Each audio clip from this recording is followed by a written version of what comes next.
Einstein lead scoring is a feature of Sales Cloud. It helps, quite often salespeople are very busy. So lead scoring helps identify which are the leads that a salesperson should focus on. Basically, Einstein looks at historical patterns of lead conversion, and it identifies which leads are likely to get converted.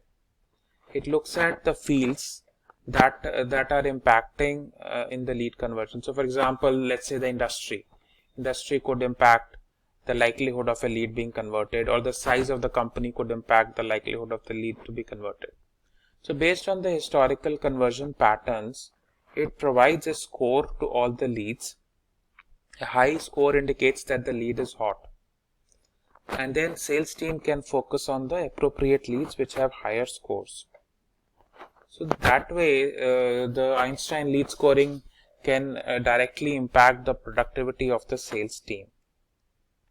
Also, if you go to the detail page of a lead, the score will be displayed, and if the score is high, the salesperson will be able to see why the lead was given this high score. So it can show that because the lead was from the industry services, and because it was in this particular region, and because the revenue of the company was high, that is the reason the lead is rated highly. So, and the basic concept behind is that Einstein is looking at the previously leads that were converted. It looks at what fields could have impacted that, and then based on that it creates a score for the existing leads.